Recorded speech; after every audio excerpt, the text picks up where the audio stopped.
All right, East Hampton School Board, we are live and recording. Thank you very much. Good evening. Can I have a motion to open the meeting? I make it. Second. All in favor? Aye. Please rise to the pledge. I pledge allegiance To the flag of the United States of America and to the republic for which it stands, one nation, under God, indivisible, with liberty and justice for all. Thank you very much. I'm going to turn the meeting over to the superintendent for our budget hearing. Adam, you're on. Thank you, JP. I believe we're sharing the screen now. If we could do that, Luke. All right, so it gives me great pleasure to present this year's budget.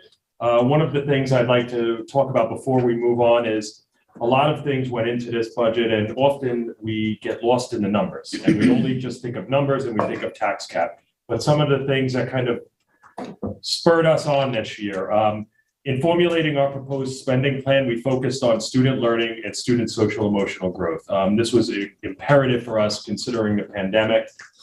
It was a priority as it relates to our students and our staff. We obviously wanted to remain within the New York State property tax cap. The board had set that to the administration beforehand. We wanted to maintain our existing programs at our current staffing levels, continue all of our academic programs for all of our buildings, and support the needs of each building and department. This drove us through all of our meetings, and with the Board of Education, we discussed this. All the administrators presented their budget with the idea of focusing on these district goals. Accomplishments. Some of the things that exist in our school that we do try to highlight once a month at our board meetings: our AP Capstone program, our AP and dual enrollment courses, our Math and Focus at the elementary school, our preschool, our college acceptances, college readiness, advanced Regents diplomas, our exploratory program at the middle school, and our research programs. These will all continue to be maintained with this budget. We have a comprehensive fine arts program in East Hampton. Our interscholastic program, a sports program, has seen numbers it's never seen before. We have a very rich and robust co-curricular club program. We have, I would say, the best in the state social emotional learning and mental health support that this board has continually supported. We have opened up our new kitchen finally this year. Our culinary program is thriving and will continue to thrive next year. Our automotive program will begin over the course of the next year as our new bus facility is finished. We are upgrading security in all of our district buildings. And as Sam indicated in a prior meeting, we are purchasing six new buses and ultimately look to use our new bus depot as a revenue source for our school district. We will continue to develop these programs over the next year, and this budget does that. Getting into the fun stuff.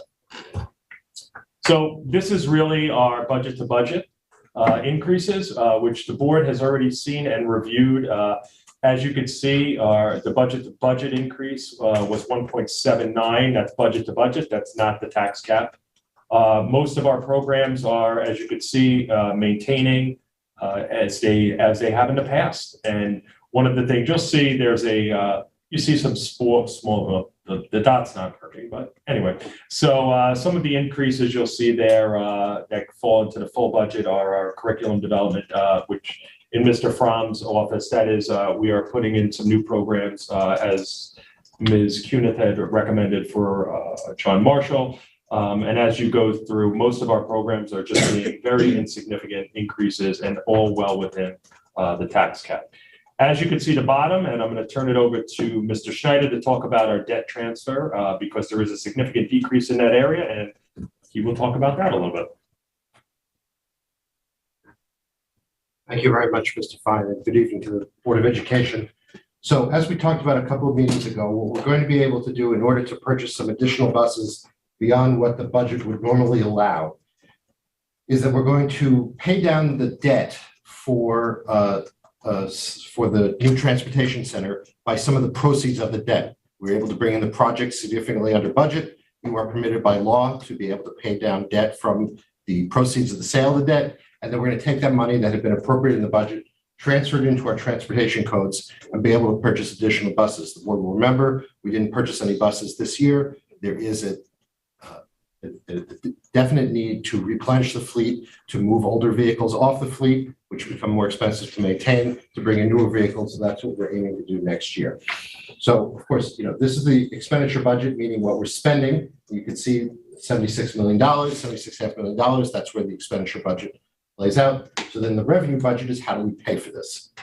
The most important takeaway here for the public, I think, is the fact that the proposed tax levy, which is at $55.6 million budget, is property tax cap compliant. The district is once again bringing the budget in under the property or at the property tax cap. We are for the first time going to be using some money from our ERS and TRS reserves to offset those costs.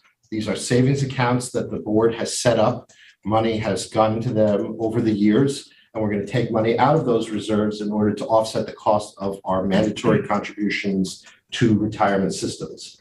And then you can see the tuition from our partner districts is listed there as well. But again, the budget, the revenue budget is property tax compliant, and I think that's something important for the public to be aware of. So let's talk about this screen, which is estimated. People want to know, where are my taxes going to go? So I want to emphasize in looking at these figures, these are estimates. The town yesterday came out with a tentative assessed value for the school district, which increased over this year's assessed value, but it is only tentative. It will not finalize until well after the voters have to vote on our budget. The other important thing to remember in looking at this estimation is these numbers assume that there's no movement in either your individual property or in the overall assessed value of the district. Now, we know that that's not always the case. You may have done something to your house, which would either increase or decrease the assessment. You may have had a reassessment for various reasons. So I want to emphasize as much as possible estimate. The assessors tell us that the average assessed home is somewhere between $6,000 and $8,000. Let's say $6,000 for purposes of this conversation. And again, that's not street value. That's not what you sell your house for if you put it up for sale. It's the value that the town places on it in terms of its assessment relative to other properties in the community. If you say the average assessed home has an assessed value of $6,000, under this budget, you'll see a yearly increase of $48.81, which works out to just over $4 a month. Again, that's specific estimates. Property owners should call the assessor's office, and we list the number there, if they have a specific question about their specific property. The school district is not in charge of assessing value. We are not in charge of the tax rate. We are in charge, the board will set the tax levy. That's the amount of money that has to be collected from the property owners in order to fund our operation. That's the top figure on this prior slide. The board will be asked to set that levy in October. That's the only part that we can control. The assessment of your home and the assessment of all properties in the district are at the decision of the town assessor's office. So obviously, Mr. Fine's office, my office, we're happy to talk about the budget with people who have questions, but for questions about assessment, we ask you to call the assessor's office. So that's the estimate that you should look at. For an average assessed home, just shy of $50 a year is what this budget carries as an increase. That number is actually on your tax bill that everybody recently got in the mail. There is a little box right on your tax bill that says what your assessed value is. Correct, and that's tentative, obviously, as is everybody else's. The Board of Assessors is more than happy to remind you that it is not set down in finality until well into our fiscal year. Thank you. One of the other things besides the voting on the budget that you will see is proposition number 2 for our school district. We are asking our voters to approve the establishment of our repair reserve. Again, the important thing is highlighted on this. There is no impact on the tax levy. This proposition is budget neutral. What we're asking to the public to approve is us to have the ability to create a savings account to deal with emergencies that come up.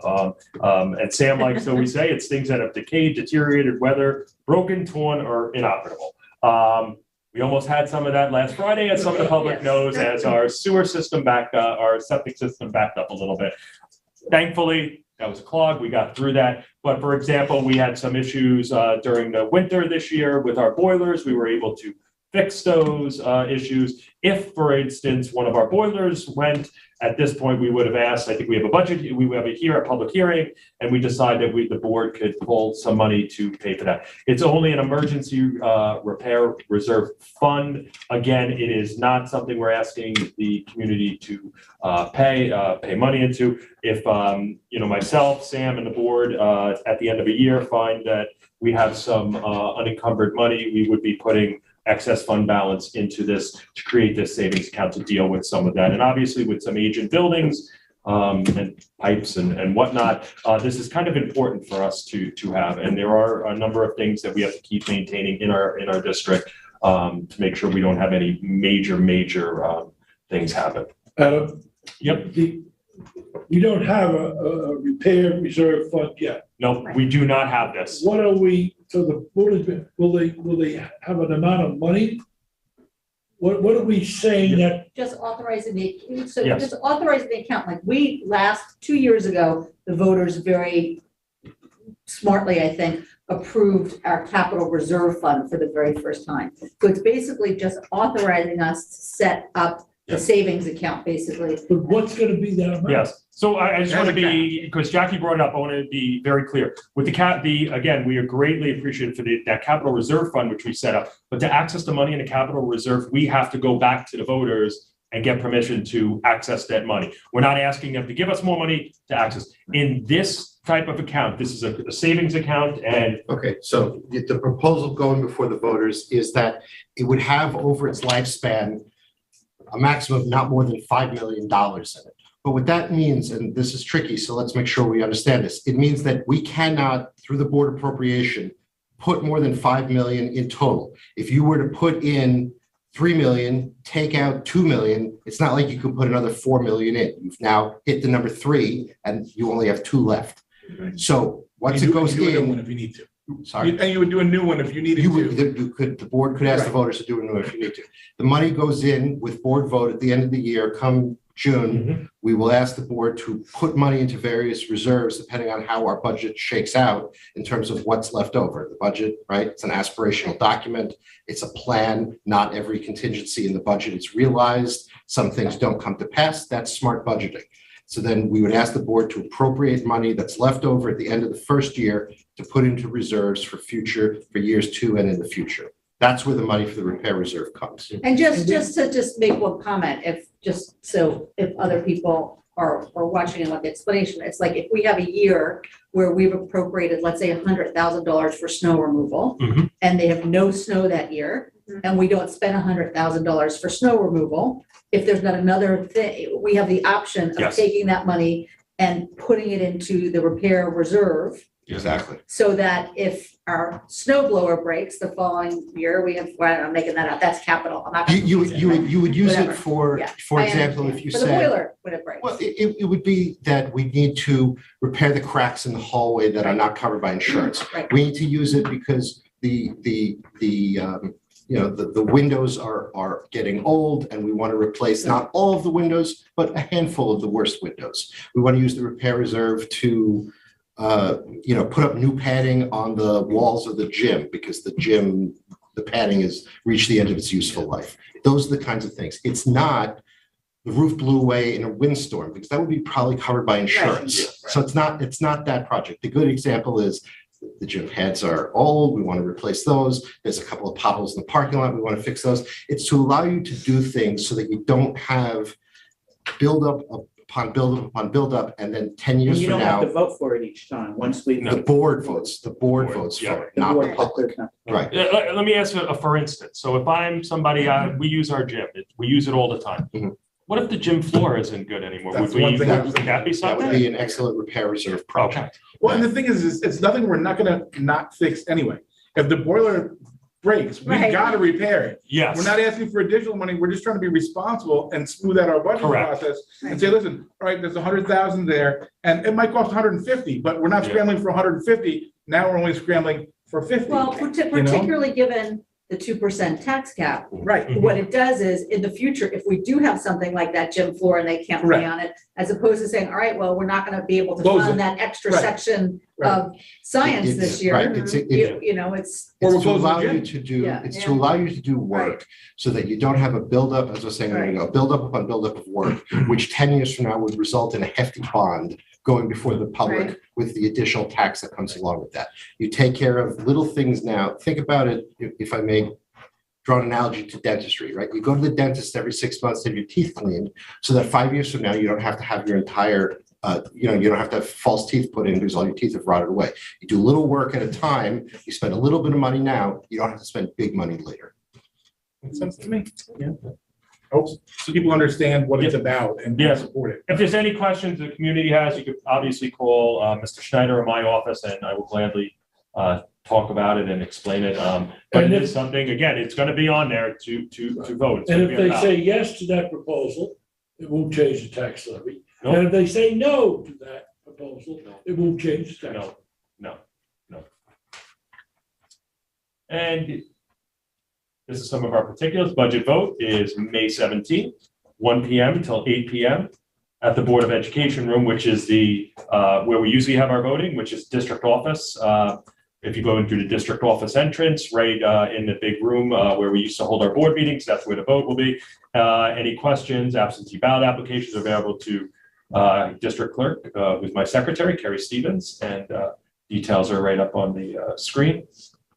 And again, if you have any questions, anybody in the community wants to reach out to myself or Mr. Schneider, we will gladly take time to go over any questions they have about the budget. I know the board's done a really good job in really hearing about what the programs are, what all of the buildings are presented, what is, what the taxpayers' money is going to in this district. And again, I couldn't be happier with this budget. I feel it's very, very responsible. And again, it is under the 2% tax cap. Right, and there was a mailing done out. Every taxpayer in our district should have gotten Yep, a flyer yes. laying out our budget, right? It just went out in English and Spanish, right? I got it. Yes. And there'll be another mailing next week with the mandatory 6-day budget notice, which everyone will get. I think that, it's so easy when we're in the middle of these budget hearings that we do and when you just did your presentation. So I really appreciate, Adam, you're laying out some of the things at the front end because it's so easy to get like lost in numbers. And at the end of the day, this is really about the school system that we have, which ends up benefiting all of our, not only for the kids that go here, but property values and other things that make this district so desirable. And, as a mother of 2 kids now, my last year in the district, I'm very proud of the education that we provide. Yeah, and I think that's so appropriate because even when I talk to the building principals or the directors about planning the whole budgetary process, I always start with numbers. And wait, I'm the chief instructional leader in this district, and I'm like, okay, this is what we want to do. We don't want to increase this. But we really should be focusing in what is right for our kids, what are right in our buildings to make this district fully operational and successful. And right now, this budget does and addresses all of those various programs that we've put in place. And again, one of the things that I'm very proud of with the administration here is our administration has went in with the idea of, okay, what can we do? What are cost-saving things that are going to get my most bang for my buck? What do I definitely need to have? The board heard some wish list items or supplemental list items that we could put on. We've been able to put these items and put these, instructional tools in place for our kids. And again, we were able to maintain below the cap, and it was a process and it was a long process. I believe we began in November. So with our meetings, so It's always long. yes, it is. And our enrollment is not going down, it's not increasing dramatically. And inflation is dramatic. Yeah. So I still think the state is wrong in telling school districts they've got to stay below the 2% tax cap when inflation is 5+. And John, that's a good point. I mean, look, and again, even with what's going on, we were able to maintain this within the cap, even under those circumstances, with the cost of materials now, supplies.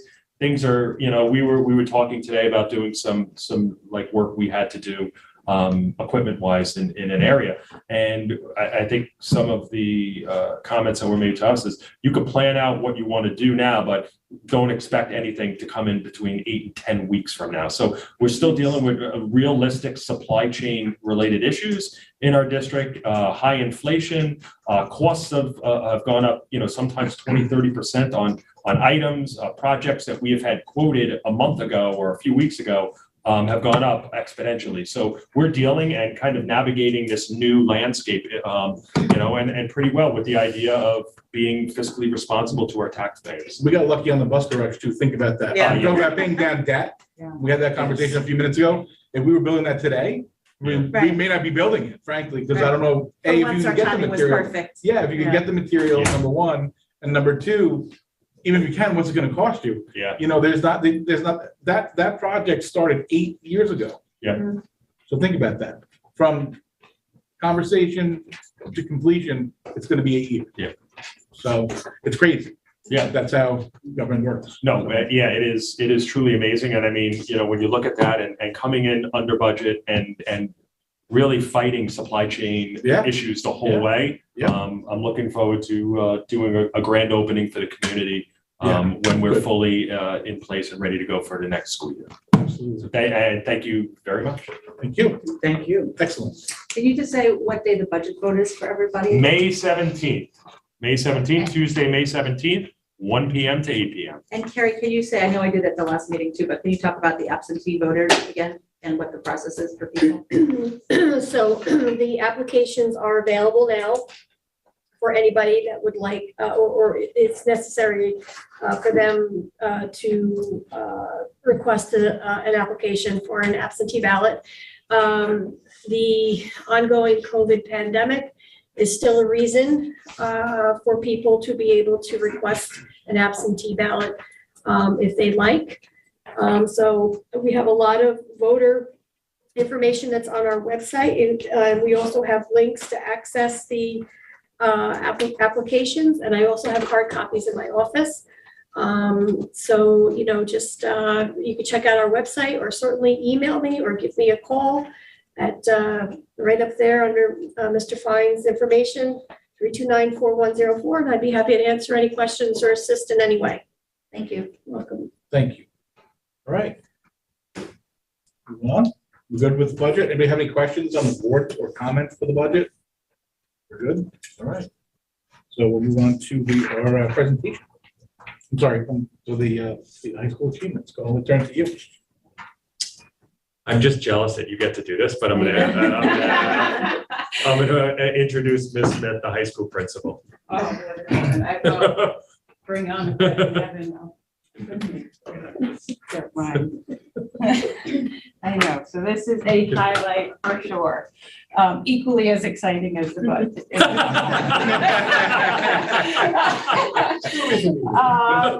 So I am thrilled to introduce our valedictorian, Evan Massey, and our salutatorian, Annika Petroselli. And to tell you a little bit about both of them, we could use all of our time here to talk about their accolades, starting with Evan. Evan is a absolute natural leader, as shown with being the student association president this year and being involved in everything from homecoming to Bonnet Lights to March Madness, helping me MC, which I will be forever indebted. We see his leadership in the Sources of Strength. He's the president of that. Also talented runner, varsity cross-country captain. Some of the highlights of his academic career, as you may remember from the fall, actually both of you, are very involved in our research program. And given your love of architecture, Evan has focused on, and again, I apologize for butchering it, essentially making it so that cement can fix itself. Yeah. Am I close? Yes. Okay. Okay, very good. So he's also done tremendous work with LTV, community outreach, and has focused his project with ocean conservation and preservation out here. A few other accolades. He is a surf rider ambassador, works with a Walk on Water, which provides surf therapy to children with special needs or disabilities. He also communicates with the local police in terms of being a liaison to students and the police. Some of his many awards are National Honor Society, an AP Scholar, AP Cap. He will earn an AP Capstone Diploma, High Honor Roll every semester, every quarter. His gold awards are too many to list. Some particularly impressive are AP Stats, AP Bio, AP World History, and the list goes on.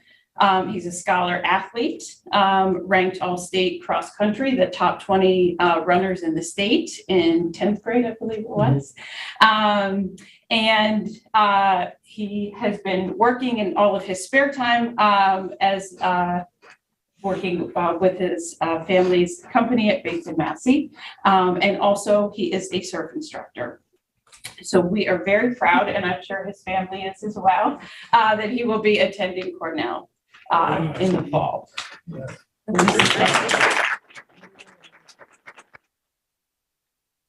How comfortable he is. He's very humble. So both very humble about their awards. So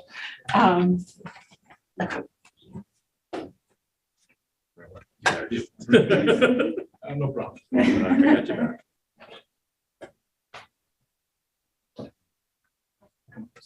sure. Congratulations. Thank you very much. Thank you. I appreciate it. Thank you. You have to do it longer so parents can get a picture. Kevin, open it up. Yeah, that's true. You're right. You're right. Thank you. Thank you. Awesome. Good job. Thank you.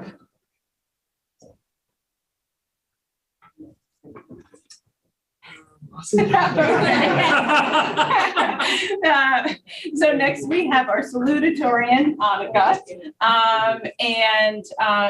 I did not know this was even possible, but her average for all of her 4 years is over 104.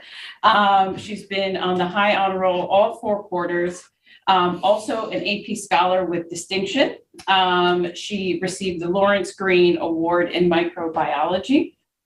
She has received the Methods in Research Gold Award, the AP World History Gold Award, the Geometry Gold Award, and the Honors Global History Gold Award. Her extracurricular athletics include the varsity dance team and captain this year. She has been in our play all 4 years, and a member of the National Honor Society, a member of the Rotary Youth Leadership Association. She is a wonderful and very talented singer and has been in Camerata Select Choir.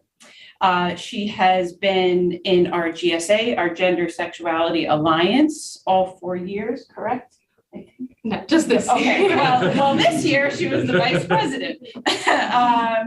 And she's been in Tri-M Music Honor Society. Her community service is, she was very active in homecoming with the pep band and her dance performance with the dance team. She has worked with the Retreats Team Leadership Council.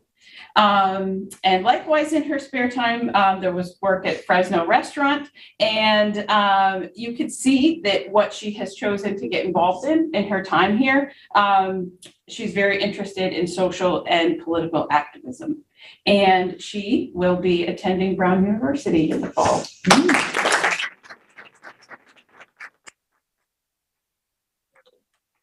Absolute scholars and wonderful people, so congratulations. Yeah, I like that she's a Families corn of both fan of you. now. I appreciate that. My bad.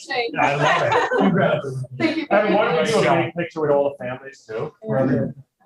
I got a question. Get over here. Monica, do you think they have those shoes in my size? Yeah. They do, sir. Yeah, we did. I did a space in them so you could see. Okay. You know, I'm always. You guys get in the middle. Come on, tell me you wouldn't want 5.5 inches on your height.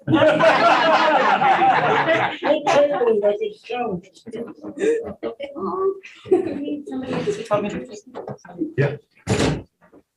I'll take it. Paul, you want me to take it? I got it here. There you I'll go. give everybody. Yeah, come And on I'll give down. it, I have to say, my son is friends with both of you, so I'll send it to him and he'll send it to your families. He has all of them. Oh, that's a great shot. That's Great. really nice. One, two. Awesome. Thank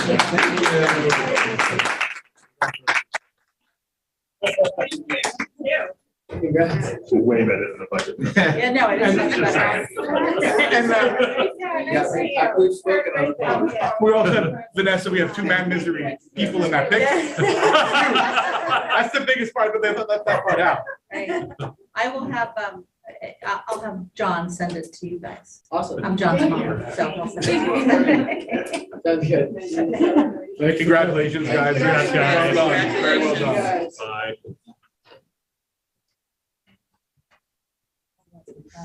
So cool. Oh, yeah, they're going out the crowd. Take them down.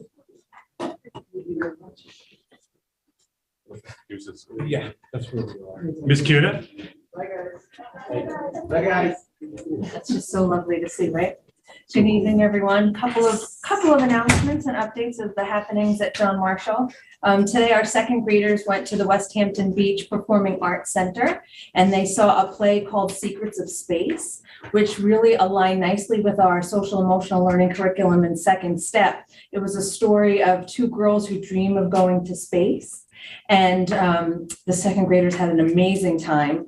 They learned really about setting goals for themselves and believing in themselves, and then had the opportunity to go to the park and the playground and to have lunch outside in Southampton.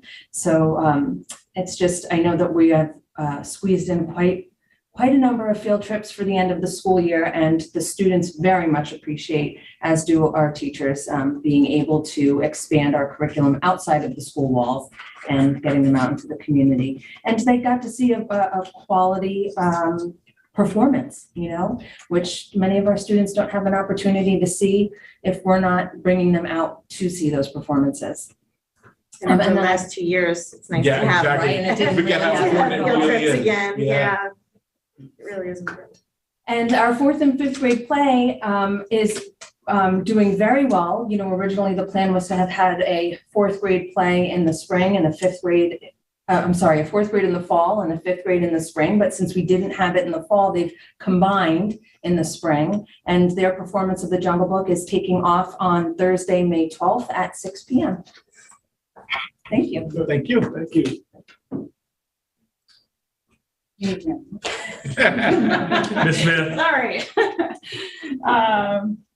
All right, I just wanted to update you on how a few things went, because we've had a few major events. The first and foremost, most impressive was the May Day run that Riley O'Donnell and Yes. Dylan Cashin did. I just wanted to, it was incredible.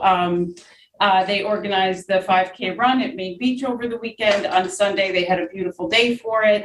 And they raised over $18,000 for Family Service League, which was just so impressive. And, from my lens, post-COVID, we're back in a place where sometimes there's a waiting list if we refer students to Family Service League. So the thought that perhaps their money could get their fellow students help sooner is really just wonderful. So they had 750 participants.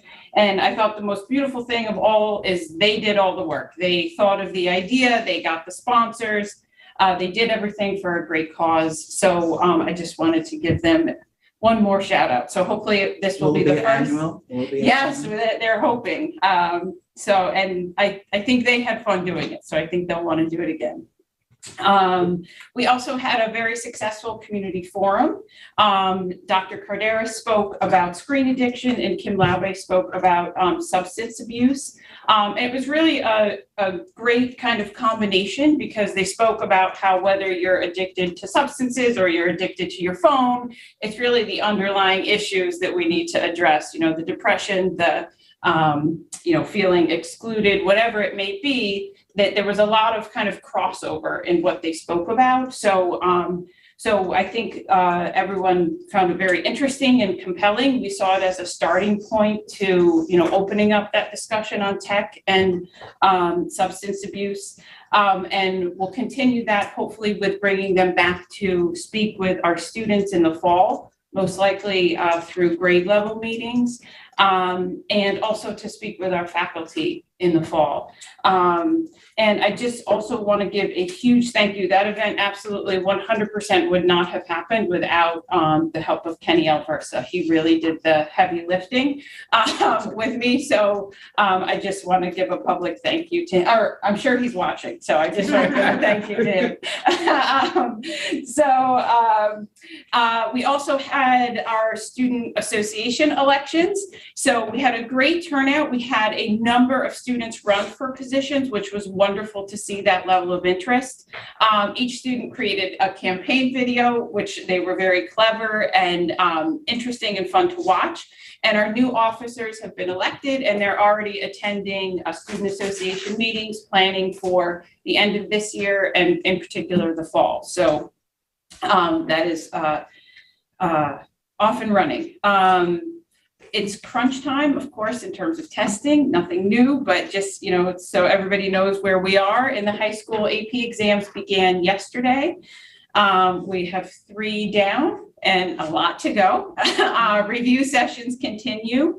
And Lynn Brown has done an excellent job organizing them, organizing proctors, troubleshooting, issues as they pop up.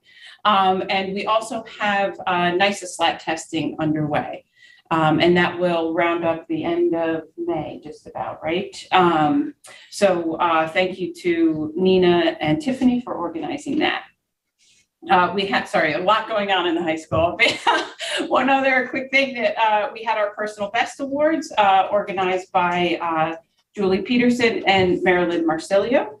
We had over 20 ninth grade students receive awards, and these are really heartfelt awards because they were nominated by teachers, and they tend to be not your traditional academic awards. It's more for character and grit and participating in class. So they were just a pleasure. So and then lastly, our junior prom is coming up May 14th. Other than that, not much going on. It's quiet. Thank you. Yeah, thank you. Very, very much. Good. So we're good. Thank you. Sure. Matt, do we have anybody for a public comment? We do not. Thank you very much. So we'll move on to. We have a consent, we have a consent agenda, right? Yep. All right, can I have a motion to accept the consent agenda?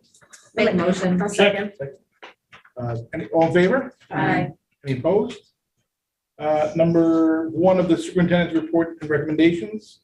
Recommended the board approve the following resolution. Resolved that Daniel Gomez Munez, am I pronouncing that? Yes. Munez is upon the recommendation of the superintendent of schools appointed to a social studies teaching position with a bilingual extension with the aforesaid tenure area for a probationary period to commence August 31st, 2022 and expire as of August 30th, 2026, subject to and pending his obtaining a bilingual extension certification at an annual salary of $65,412. Can I have a motion? I make a motion. Second? Second. Any discussion? New Replacement? for next year, Okay. next year, yep. All in favor? Aye. Any opposed? Number 2, recommend the board approve the following appointments for the 2021-22 school year. Home teaching at a district employee for Madison Scala. Have a motion? Make a motion. Second? Second. Any discussion? All in favor? Aye. Any opposed? Number 3, recommend the board approve the following resolution, be it hereby resolved that the Board of Education accept a letter of resignation for the purpose of retirement from John Yeager for his position as a special education teacher effective close of business day, June 30th, 2022. Can I have a motion? I'll make the motion. Second? Discussion? Congratulations. Congrats. Thank you, John. Big loss. Yeah. Big loss. Thank you for your time and service to the district. All in favor? Aye. Any opposed? Number 4, recommend that the board approve the following budget transfers. And I'm not going to read them because there's a bunch of them. Can I have a motion? I'll make the motion. Second, Any discussion? Anything? Sam, you want to add anything or Adam? Anything on Anything to be the, just normal standard. year stuff, yep. Yeah, just moving codes. Moving, As we yep, get no closer extra to money, the just end. moving stuff. Perfect. All in favor? Aye. Any opposed? Okay. Just go to my first page here. So, old business, nothing, new business. Yes, so this week, if you haven't heard, is Teacher Appreciation Week. Each of the, the building principals usually do something for their staff. My office usually sends a general announcement, but I think it's apropos to mention what our teachers have meant to us over the course of this school year. This has not been an easy year. From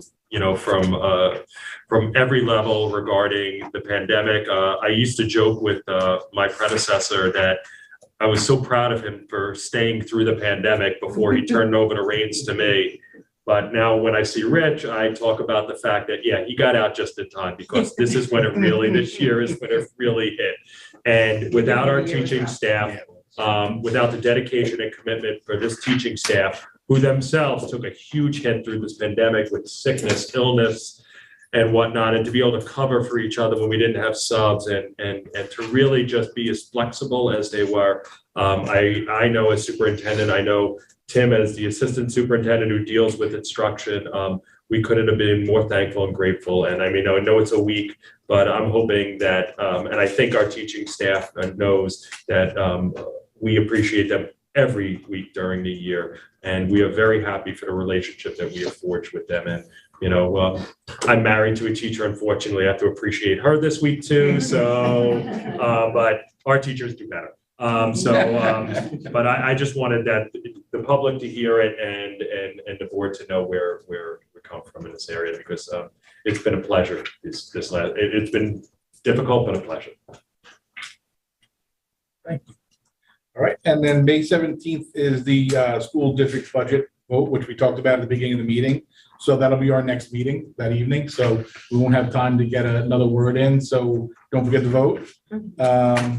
And then public comment. Matt, do we have anybody else for public comment? We do not. Okay. Can I have a motion to adjourn? Make motion. Second. All in favor? uh, Thank you very much.